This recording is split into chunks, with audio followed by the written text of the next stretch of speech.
दिल्ली विधानसभा चुनाव में अब कुछ ही वक्त रह गया है। ऐसे में रिझाने का जो दौर है वो शुरू हो गया और इस श्रेणी में सबसे ऊपर आते हैं दिल्ली के ऑटो वाले। जी हाँ, पिछले 10-15 सालों की अगर चुनाव की बात की जा रहा है तो दिल्ली में ऑटो वालों ने तो प्रमुखता से उनका रोल रहा है। आप आम आदमी पार्टी के सृजन की बात करें, उनके बनने की बात करें तो वहां पर भी ऑटो वालों के साथ वो पार्टी बनी थी। और अब दोबारा जब चुनाव में हमने देखा है तो सबसे पहली घोषणाएं और जो शुरुआती घोषणाएं हैं उसमें ऑटो वालों को लेकर घोषणाएं हुई हैं।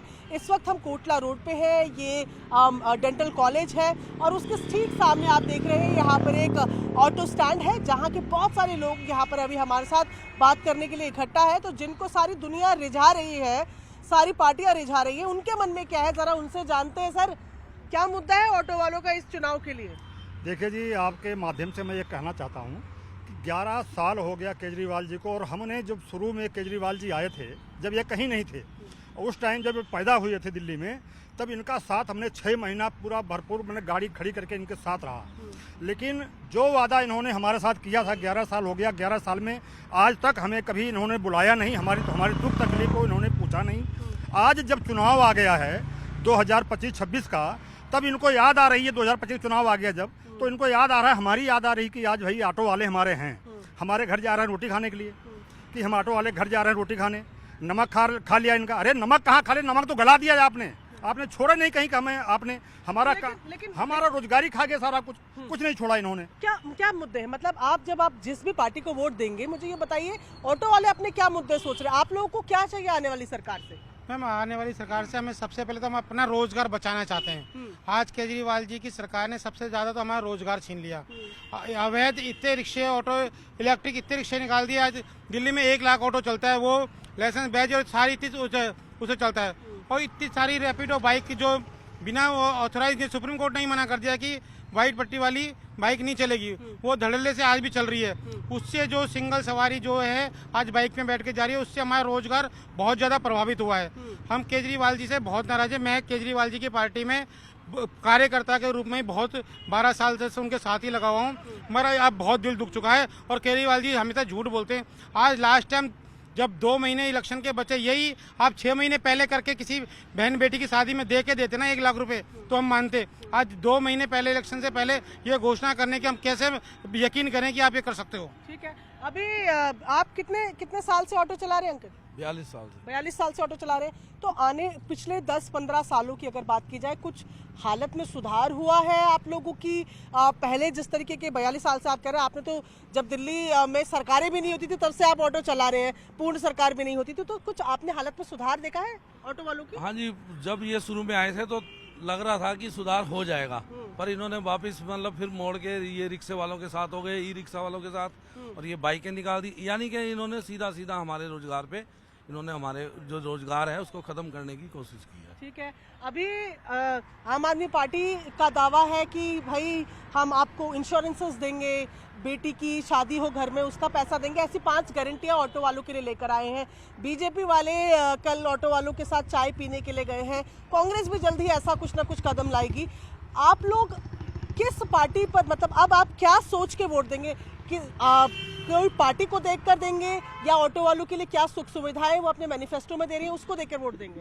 देखो जी, वोट देंगे जी ऑटो वाले तो पार्टी को देंगे वोट, और जो पार्टी अच्छा काम करेगी उसको वोट देंगे। हाँ। और इस टाइम ऐसे लग रहा है कि जो 10 साल से केजरीवाल जी ने दिल्ली के लिए या ऑटो वालों के लिए कुछ नज़र नहीं आया, कुछ नहीं किया उन्होंने। हाँ। कोई विकास नहीं किया, ना ऑटो वाले के लिए कोई सुविधा दी उन्होंने। हाँ। अब ये जो दे रहे हैं, लॉलीपॉप दे रहे हैं ये, तो ये मतलब समझ में नहीं आ रहा ऑटो वालों की, ये देंगे भी कि नहीं देंगे, इनका भरोसा नहीं है। और बाकी जो बीजेपी अगर आएगी दिल्ली के अंदर, तो मुझे ऐसे लग रहा है कि जो यूपी में जो उन्होंने मकान दिए हैं गरीबों को, तो हो सकता है कि यहाँ दिल्ली में मकान गरीबों को, ऑटो वालों जिनके पास मकान नहीं है, वो लागू कर दे। अच्छा, ये एक महत्वपूर्ण पॉइंट यहाँ पर बता रहे हैं, क्योंकि ये दूसरी पार्टी से इस बेस पर उम्मीद कर रहे हैं कि उन्होंने बाकी राज्य में क्या किया है। आप ये कह रहे हैं कि यूपी में अगर मकान मिले, यूपी में मतलब जो गरीबों को जो मकान दिए हैं, 3.5 लाख रुपए दिए मकानों के लिए, तो ऐसा लग रहा है कि जैसे अगर बीजेपी दिल्ली में आ गई तो वो यहाँ पे 100% हमें चांस मिल रहा है कि 100% वो ऑटो वालों के लिए मकान, फ्लैट कुछ न कुछ जरूर देगी।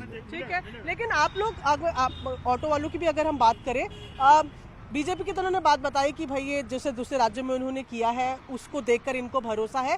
कांग्रेस भी तो है। आप अगर आम आदमी पार्टी से किसी की नाराज, पहले तो आप ये बताइए आप चाह क्या रहे हैं चुनाव में, आपको क्या चाहिए? देखिए ऐसा है जी, चाहे दिल्ली सरकार आओ, चाहे बीजेपी आओ, हाँ। या आम आदमी आओ, हमें तो कमा के खाना है, पर हम उसके साथ में है जो हमारे साथ में है। अब वादे सब करते हैं पर पूरा कोई नहीं करता। अब देखो ई रिक्शा है, बाइक है, ये चल रही है अवैध, लग रही है, पर इसमें कोई कार्रवाई नहीं है। ई रिक्शा चल रहे हैं, कोई कार्रवाई नहीं है मैम। तो हम तो मैम ये है कि जो हमारे साथ रहेगा हम उसके साथ। ये सिंपल बात है, कमाने खाने वाले लोग हैं जो इनके साथ है वो उनके साथ है। आप थोड़ा सा आगे आ जाइए, आप बताइए आप क्या सोच रहे हैं? विधानसभा चुनाव में सब तो ऑटो वालों को रिझाने की कोशिश कर रहे हैं। कोई कह रहा है हम 5 गारंटियां दे रहे हैं, कोई कह रहे हैं हम तो चाय पीने आए हैं, कोई खाना खा रहा है। ऑटो वाले क्या सोच रहे हैं विधानसभा चुनाव को लेकर? ऑटो वाले तो यही सोचेंगे जी, जो सबका साथ सबका विकास होना चाहिए। हाँ। अब ऑटो वाला तो यही सोचेगा कि हमारे भी फेवर में कोई काम करे, है कि नहीं? अब अभी फिलहाल में हमें मेरे भाई ने कहा है कि बाइक अवैध चल रहे हैं, ऑटो रिक्शा चल रहे हैं। बाइक वाले आते हैं, हमारी सवारी लेके चले जाते हैं। एक सवारी होती है, बाइक वाले लेके चले जाते हैं। बाइक वाले कम से कम अगर बाइक आप चला रहे हो तो उसका कमर्शियल नंबर दो ना। प्राइवेट पे वो काम कर रहे हैं, वो हमारी रोजी रोटी पे वो पेट लात मार रहे हैं। तो मुख्य मुद्दा जो यहाँ पर लोगों से बात करते हुए समझ आ रहा है, ये साफ तौर पर ये कह रहे हैं कि जो इनका रोजगार छिना जा रहा है वो आप बेस्ड, पहले कैब की बात हो रही थी और अब बाइक्स भी जो चलती हैं, इनका कहना है कि सिंगल सवारी तो ऑटो में आप बैठते नहीं है क्योंकि उनके पास बाइक का ऑप्शन है, जबकि सुप्रीम कोर्ट इसको लेकर पहले ही अपनी राय दे चुका है। अब चुनाव बिल्कुल सर पे ही है तकरीबन, और पूरी कैटेगरी को, ऑटो वालों को तो सब लुभाना चाह रहे हैं कि हमारी तरफ आ जाए, हमारी तरफ आ जाए। 1 लाख ऑटो वाले हैं दिल्ली में। ऑटो वाले जो है इस बार सोच समझ कर फैसला लेने वाले हैं, सोच रहे हैं कि किसको देना है, कहाँ तोलना है, क्या करना है। देखिए जी, ऑटो वाले जो केजरीवाल की सरकार ऑटो वालों ने ही बनवाई थी, ठीक है, तो हमने उनको देख लिया। 10 साल रह के भी उन्होंने कुछ नहीं किया। ऑटो वालों के लिए तो कुछ भी नहीं किया। ये जो कमर्शियल अगर ये सवारियां बिठा रहे हैं तो आप ऑटो के नए परमिट निकालिए ना। अगर आप सवारियों के लिए ये कमर्शियल बाइक कर रहे, कमर्शियल बाइक भी नहीं है, प्राइवेट नहीं है, तो उनको लिए ऑटो के नए परमिट निकालिए अगर आप उनको सुविधाएं देना चाह रहे हैं तो अब ऑटो वाले एक बार बीजेपी के साथ भी जाएंगे। कांग्रेस के साथ भी तो जा सकते हैं। नहीं, कांग्रेस का तो मतलब वजूद ही खत्म हो गया, इसलिए कांग्रेस का तो नहीं। कांग्रेस के साथ तो बहुत रहा था तब का, कांग्रेस को तो कांग्रेस की लहर नहीं है अभी। शीला जीत के टाइम में तो ऑटो वालों के 50-50 हजार के चलान आ रहे थे, कि उससे तंग आकर हमने केजरीवाल जी को जितवाया था। तो केजरीवाल जी से भी हमें आज वही मिला जो कांग्रेस से मिल रहा था। तो आज हम दोनों पार्टी से हार के हम बीजेपी को, तीसरी पार्टी को हम समर्थन करना, मौका देना चाहते हैं। अच्छा, आप 3 मुद्दे में अगर पूछूं, एक ऑटो वाला होने के नाते 3 ऐसे मुद्दे जिसको सोचकर आपने इस बार वोट देना है कि भाई मैं फलानी पार्टी को इसलिए वोट दे रहा हूं कि मेरे ये 3 मुद्दे मुझे लगता है ये मदद करेगी। सबसे पहला मुद्दा है 66/192A, जो कि केजरीवाल ने आते ही कहा था कि ये धारा हम बिल्कुल खत्म करवा देंगे, जो कि आज तक नहीं हुई। 20-20 हजार रुपए के चलान आज भी आ रहे हैं। दूसरा मुद्दा ये बाइकें जो चल रही हैं प्राइवेट, इन पे कमर्शियल नंबर नहीं है। एक सिंगल सवारी हम खड़े रहते हैं, सिंगल से 5-5 मोटरसाइकिल आके सिंगल सवारी लेके चली जाती है, हम 1-1 घंटे वहाँ खड़े रहते हैं। तीसरा मुद्दा ये कि ऑटो वालों को कोई सुनवाई कहीं नहीं होती किसी भी प्रकार की। अच्छा, ऑटो स्टैंड का मुद्दा भी आप लोगों का था कि कहा गया था कि ऑटो स्टैंड बनाएंगे। आप इस वाले ऑटो से आए हैं अभी उतर के? इसमें तो पोस्टर लगा हुआ है, मैं तो पहले समझ गया आप किसको वोट देने वाले हैं। बीजेपी को देंगे हम। किस लिए, क्या सोच के? केजरीवाल ने हमारे लिए कुछ करा ही नहीं। कई वादे करे थे उन्होंने। एक तो सबसे बड़ा वादा ये करा था कि 66 बटे जो 111/66 लगाते हैं धारा, उस धारा से बहुत परेशान है हम। उसमें 20,000 का फाइन लगता है हमारा। अच्छा, ठीक है। और मैडम जहाँ कहीं गाड़ी लगा लो, खड़ी करो सवारी के लिए माध्यम से, सवारी बात करो 2 मिनट को रुकती है हाथ दे करके, तो वहाँ तुरंत फोटो खींच जाता है। ये तो कांग्रेस जमाने में नहीं था, ये तो केजरीवाल जी लागू किए हैं ना। उसके बाद हम गाड़ी फिटनेस कराने जाते हैं तो 1,000-2,000 रुपए हमसे मांगा जाता है जुर्माना गाड़ी पास कराने के लिए। और वो खुले आम है। मैं आप लोगों की बात, क्योंकि मैं आपसे कर चुकी, एक बार पीछे वालों से मैं बात कर लेती हूँ। भ्रष्टाचार को लेकर बहुत मुद्दा जो है वो रहा है दिल्ली में, और हमने देखा है कि जिस तरीके से नई सरकार आई थी अरविंद केजरीवाल की, तो भ्रष्टाचार सबसे पहला मुद्दा था। आप लोग का तो रोज का ट्रांसपोर्ट डिपार्टमेंट में जाना है या ऐसे विभागों में जाना है, कुछ सुधार आपने देखा है वहाँ पर? स्थितियाँ बेहतर हुई हैं? कुछ बेहतर हुई, बाकी बेहतर नहीं हुई है। अच्छा, जैसे कि मतलब इन्होंने मतलब फिटनेस जो फ्री कर रखी थी। आज भी हम 1000 रुपए देंगे तो हमारी फिटनेस होती है, उसके बाद फिटनेस नहीं होती है। बाकी और भी काम कर लिया, जैसे हमारे परमिट ट्रांसफर कर रहे हैं, परमिट ट्रांसफर के लिए भी दिक्कत हो रही है। वहाँ पे देते हैं 1000 रुपए आप कह रहे फिटनेस में देना पड़ता है, किसको देना पड़ता है? नहीं देना पड़ता, दलाल देना पड़ता है, एजेंट देना पड़ता है वहाँ पे। अच्छा, उनको नहीं देना पड़ता। अच्छा, और कुछ अच्छी भी तो हुई होंगी चीजें? अच्छी जो हुई है मतलब वो पीछे हैं, जो वो सबके सामने जो अच्छी हुई है। जैसे कि बता दीजिए एक आध। अब जैसे क्या कि अब लोग बिजली पे जा रहे हैं, पानी पे जा रहे हैं, मतलब मेन उस पे जा रहे हैं। उसके बाद अब कह रहे हैं कि जैसे अभी ये योजनाएं जो लागू कर रहे हैं कि हम कर रहे हैं, इससे पहले अभी इनकी गवर्नमेंट है वो लागू क्यों नहीं करते अभी? इनकी जो गवर्नमेंट बिजली पानी अच्छा मुद्दा है, मतलब उससे नहीं मेरी बात नहीं समझ रहे।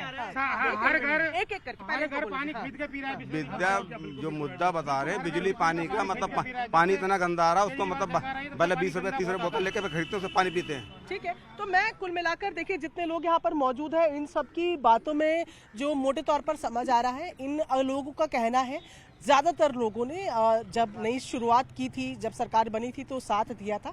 इनका कहना है कि 10 साल की सरकार के साथ, ज़्यादातर लोग यही कह रहे हैं कि 10 साल की सरकार ने ऑटो वालों के लिए कुछ नहीं किया है। इनकी कुछ डिमांड्स हैं जो लगातार बनी रही हैं और अभी सबसे पहली प्रायोरिटी इनकी ये है कि इनका अपना रोजगार बचे। वो रोजगार जो बचाएगा ये उस पार्टी की तरफ जाएंगे। फिलहाल अरविंद केजरीवाल से नाराज नजर आते हैं, पर अभी चुनाव में बहुत समय बाकी है। अभी फिलहाल ये कह रहे हैं कि कांग्रेस का शासन देख लिया है, तब 50-50 हज़ार के चालान आते थे, उनसे नाराज देख रहे हैं, लेकिन समय अभी बाकी है और अभी इन्हें लगता है कि बीजेपी को एक मौका देना चाहिए, पर समय अभी भी बाकी है। वोटर है, अपना मन वोट डालने से 1 मिनट पहले तक बदल सकते हैं, लेकिन आज की तस्वीरें ये हैं कि ऑटो वालों का कहना है उनके अपने 3 प्रमुख तौर पर मुद्दे हैं। उन मुद्दों में जो इनका साथ देगा, इनका साथ उसी को मिलेगा। कैमरा पर्सन युगल के साथ प्रियंका कांडपाल, न्यूज़ 18 इंडिया, दिल्ली।